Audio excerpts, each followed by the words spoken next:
I want you to pay attention to Casemiro last weekend against Tottenham. The Brazilian stalwart, the midfielder that we see as one of the best of his generation, just ambles back and jogs back really slowly on a Spurs counter-attack. No urgency, no intensity. Bentancur drifts out of the block, Casemiro ambles over. This is Manchester United in 2025, a team that simply cannot run anymore. But in order to fix Man United, and in order to fix this broken giant, this sleeping giant, you need to understand how bad things have gotten, not just in the past 13 years, but in the past 6 months. Because when you think about Manchester United's collapse, it isn't just tactical, it's more so physical. In their latest defeat to Spurs, Manchester United only had 34% possession in the first half, the lowest of the season. And this decline is really showcased in their speed metrics. Under Ten Hag, United's direct speed was 1.87 meters per second, when that has completely dropped under Ruben Amorim to now 1.55. While this might seem like a small difference, it represents the gap between being one of the Premier League's most direct teams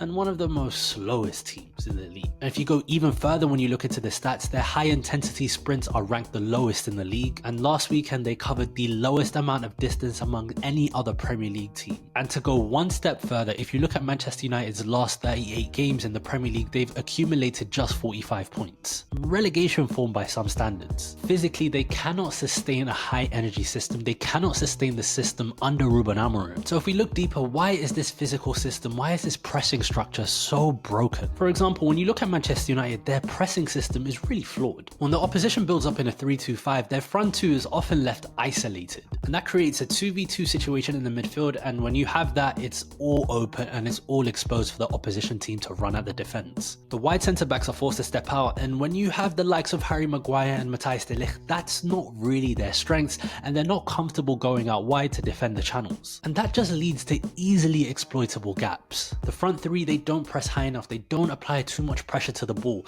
The wing backs, they're slow and they do not support the front three. And then the back three, it's still passive. So when you have every single element of your team slow to a press or not pressing at all, think about all of the exploitable gaps in the team and think about how much the opposition love it. When you think about the likes of Arsenal and Liverpool, and you can even go down to the likes of a Bournemouth, when their teams press high, the defenders squeeze the space as well. Now some of you might say, oh, it's because Manchester United play with a back five or a back three, that's why they don't look good. That's not how football works. Because think about Inter Milan, think about how good Simone Inzaghi has drilled his team to press. Because instead of defending in that 5-2-3, Inter set up in a 4-4-2. They push a wing back high, and that keeps the defensive lines compact and structured. So when we look at Manchester United's team, it lacks this kind of coordination. They're too deep to press properly, but they're also too high to defend their box, to park the bus, so they are in no man's land. So that's the defensive side. Let's look at it on the ball. They're not just slow in possession. I mentioned the speed thing earlier on in the video. They're also predictable and easy to defend against. And the issues stem from the use of the wing backs. The system requires these wing backs to kind of create the width whilst the attacking midfielders are in the half spaces. But when you have the likes of Dalot and Mazraoui, who are kind of defensively minded,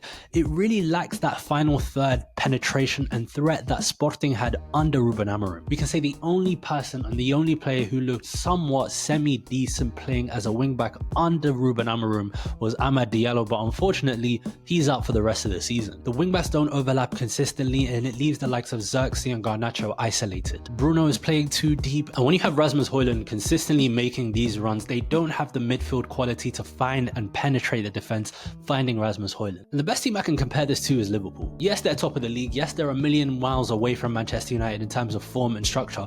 But when you look at Liverpool in the final third, it is dazzling. The amount of rotations, the amount of third man runs, it is unstoppable. But under Amorim, this front three doesn't rotate, and it means they rely on 1v1s rather than combination play. And combination play is the way to build down blocks. So they spend too much time holding onto the ball without actually doing anything. So what can we do to kind of fix this issue? That's what you came for. That's why you want to watch this video. Let's go down into the nitty-gritty of things. There's not a lot of physical quality in this team. Where are the dogs? Where are the men? Where are the leaders? There's not really much of that when you look at Manchester United. So what types of players should they be recruiting? What leagues should they be looking into? For me, it has to be in France. It has to be Ligue 1. Unfortunately, due to all of the TV rights issues and due to the lack of money in the league, there is not a lot of power that the clubs have in stopping their players leaving to join the Premier League. But when we look at the quality and when we look at the actual league itself, it's probably one of the most physically dominant and demanding leagues in the entirety of Europe. The game is fast, is transitional, and is packed with elite athletes. experience. And think about it, when you sign a player, you want them to hit the ground running, and Ligue 1 players definitely do that. But in the last 13 years, Manchester United have only signed 3 players from Ligue 1 and 2 coming in the summer window. And I can say Lenny Yoro and Manuel Ugarte aren't even the players you want to be going in for Ligue 1. You can look at all of the teams. Lille are doing big things in the Champions League. Monaco had a good run. PSG, amazing run. Brest, they got to the round of 32. Ligue 1 has quality. Another great option is the Bundesliga. That's a league where you see a ton of collaboration, a ton of synergy because of the high pressing structure. Bundesliga teams run and run and run. So when we look at the leagues that Manchester United have recruited from, it's been Serie A, it's been Eredivisie, it's been leagues where there's such an adaptation period because the physicality levels between the likes of a Premier League and the Eredivisie or even Serie A are so wide that the players have to bulk up. The players have to wait an extended period of time to finally make their impact. But let's not sleep on the Championship either. You might think, oh, why are Manchester United recruiting from the second division? No, think about how good the Championship is. It's a goldmine for physical talent. It's intense, it's aggressive, the quality levels are there. Case in point, we can use Morgan Rogers as an example. He was signed this time a year ago from Middlesbrough to go to Aston Villa, and now he's been one of Aston Villa's shining lights of the season. Aston Villa didn't need to look too hard, they didn't need to go on this intense scouting journey. No, they looked at Middlesbrough, they looked at Morgan Rogers performing, and they said, you know what, we'll have a bit of that. Throughout the years, Manchester United chased the big names, and unfortunately it hasn't worked. They need to move away from that and start chasing profiles that elevate not just the physical floor of the team, but elevate the player quality, elevate the standards and the ruthlessness that we see from the elite clubs around the world. The next part is kind of protecting the young players. As Rafa Varane pointed out in a recent interview, at Real Madrid, at one of the best clubs in the world, the players have time to develop in a protected environment before taking on the major responsibilities. But at Manchester United, the young players are often thrust into high pressure situations without the support needed to guide them and elevate them to the next level. Think about it, Chido Obi Martin, who's never played a professional men's game in his career, is thrust into the spotlight against Spurs. Patrick Dorgu, who was signed from Lecce in the winter transfer window, is being thrust into crucial matches. The pressure, the anxiety, the worriedness from the fans are affecting the players. So when you think about a 20, 21-year-old, they're supposed to develop, but when you have all of the pressure of one of the biggest clubs in the world on your shoulders, how can you perform and how can you be consistent? The pressure at Manchester United isn't the productive kind that drives excellence.